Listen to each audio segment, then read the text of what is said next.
We've all been there before. We sit in history class and the subject of National Socialism comes up again. But why do we focus so much on it? Are other countries equally as focused on their dark chapters, or are we the only ones doing it? As an example, let's look at America and Germany. The first mentions of slavery in America date back to about 1500. The official beginning, however, is set in 1619 with the first well-documented arrival of slaves in Jamestown, Virginia. Before African slaves became the norm, the colonists enslaved the indigenous population. Only after their numbers plummeted due to disease and physical exploitation did the colonists resort to African slaves.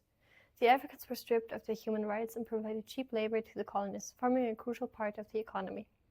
After decades of struggling for the outlaw of slavery, the slave trade was finally abolished in 1808, followed by the abolition of slavery in 1865.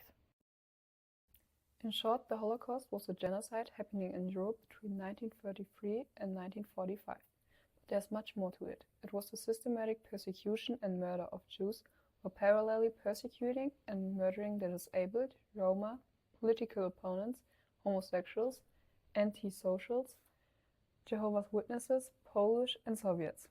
This not only exterminated individuals or whole families, but also whole societies. The Jews were sent to concentration camps where they were starved, abused, and forced to do labor.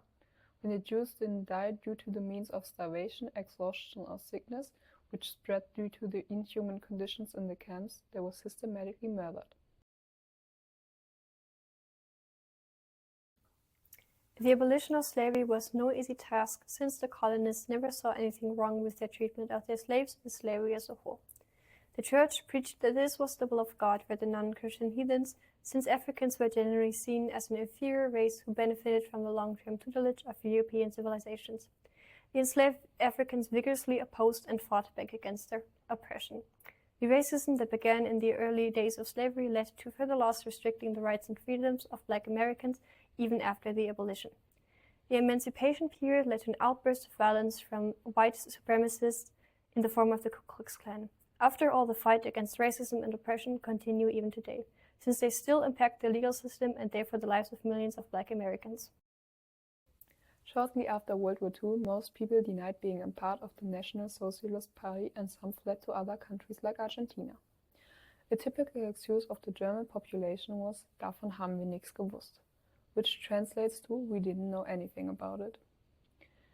Allied soldiers later on brought Germans into the concentration camps to unveil the horrors of the Holocaust to them. In the 1970s, so 25 years later, Germans first started to publicly talk about the Holocaust and decided to teach about it in school. A new state-issued elementary school curriculum has received a lot of criticism from parents, educators, and historians on the grounds of leaving out significant historical context, cherry-picking quotes and information to fit a certain narrative, as well as sugarcoating the history of slavery. In reaction to the criticism, the Texas Education Agency has slightly altered some materials, but largely defended their curriculum as teaching history in an age-appropriate way. The matter is further complicated by legislation passed in 2021, which makes it illegal for schools to teach slavery and racism as a part of the foundation of the US, but instead as a failure to live up to the nation's values of liberty and equality. These factors leave students with a poor understanding of how slavery shaped and impacted the US.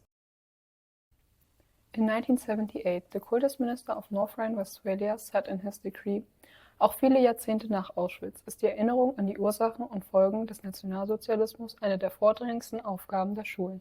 Es gibt kein Recht zu vergessen und keine noch so beeindruckende Leistung der deutschen Nachkriegsgeneration kann über die Verantwortung hinwegtäuschen, mit der wir uns der deutschen Zeitgeschichte zu stellen haben. This perfectly summarizes the change of attitude towards National Socialism in the 1970s. By now it is required by law to teach a set amount of lessons on this very important topic. This extends to not only history classes, but also German, religious education, and politics. To answer our question from the beginning, Germans still seem to be the only ones who not only regret their past actions, but also take steps to properly educate about it to ensure that something similar will never happen again.